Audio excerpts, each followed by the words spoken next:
Hi hello. അപ്പോൾ കഴിഞ്ഞ ദിവസം നമ്മൾ വീനക്ക് കട്ട് ചെയ്ത് വെച്ചിരുന്നു. അതിൻ്റെ ബാക്കിയാണ് ഈ ഒരു വീഡിയോ.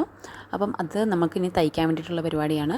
അപ്പം ആദ്യം അതിന് വേണ്ടിയിട്ട് നമ്മളിതുപോലെ ഒരു ലൈനിങ് പീസ് എടുക്കണം. അതിൻ്റെ സെൻറ്റർ മാർക്ക് ചെയ്യുക. അതിനുശേഷം അവിടുന്ന് നമ്മൾ അത് കട്ട് ചെയ്ത് 4 ഇഞ്ചിലാണല്ലോ, ആ 4 ഇഞ്ച് ഇവിടെ മാർക്ക് ചെയ്യുക. രണ്ട് വശത്തേക്കും 4 ഇഞ്ച് വെച്ച് മാർക്ക് ചെയ്യുക. എന്നിട്ട് നമ്മൾ ഈ ക്യാൻവാസ് ഇവിടെ വെക്കുക. അതിൻ്റെ ഒരു സ്ഥലം നമുക്ക് പേസ്റ്റ് ചെയ്യാൻ പറ്റുന്നതായിരിക്കുമല്ലോ, അതവിടെ കറക്റ്റ് വെച്ചിട്ട് നമ്മൾ പേസ്റ്റ് ചെയ്തെടുക്കുക. പിന്നെ ക്യാൻവാസ് നമ്മൾ കറക്റ്റ് അളവിലായിരിക്കുമല്ലോ കട്ട് ചെയ്തെടുക്കുന്നത്. അപ്പം നമ്മളത് പേസ്റ്റ് ചെയ്യുമ്പോൾ ഞാൻ അവിടെ കുറച്ച് ഇറക്കി പേസ്റ്റ് ചെയ്ത് കണ്ടില്ലേ.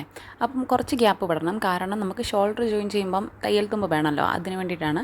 ക്യാൻവാസിലാകുമ്പോൾ അത് കറക്റ്റ് അങ്ങ് മടങ്ങി കിട്ടത്തില്ല, ഒരു പൊന്തിയിരിക്കുന്നൊരു ഫീൽ ഉണ്ടാകും. അതുകൊണ്ട് കുറച്ച് തുണി അവിടെ വിട്ടതിന് ശേഷം മാത്രമേ ക്യാൻവാസ് പേസ്റ്റ് ചെയ്യാൻ പാടുള്ളൂ. പിന്നെ ഇതുപോലെ നമ്മൾ സൈഡ് കട്ട് ചെയ്തെടുക്കുക, എന്നിട്ട് അയൺ ചെയ്തെടുക്കുകയാണ് വേണ്ടത്. പിന്നെ അത് ഞാൻ സൈഡിൽ കൂടെ ഒന്ന് അടിച്ചെടുക്കുന്നതും കൂടെയുണ്ട്, അല്ലെങ്കിൽ അതങ്ങനെ നിൽക്കത്തില്ല. അല്ലെങ്കിൽ നിങ്ങൾ ഒട്ടിച്ച് വെക്കുകയാണെങ്കിൽ അതും കുഴപ്പമില്ല.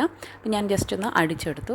എന്നിട്ട് നമ്മൾ നല്ല തുണി എടുത്തിട്ട് അതിൻ്റെയും സെൻറ്റർ പോർഷനിലോട്ട് ഇത് വെക്കുക. എന്നിട്ട് ഇതുപോലെ അതിൻ്റെ ക്യാൻവാസിൻ്റെ സൈഡിലൂടെ വേണം അടിക്കാൻ, ക്യാൻവാസിൽ കയറരുത്. തൊട്ടില്ല എന്ന രീതിയിൽ അത് മുഴുവനും അടിച്ചെടുക്കുക. എന്നിട്ട് ഉള്ളിൽ നമുക്ക് കട്ട് ചെയ്ത് കളയാം.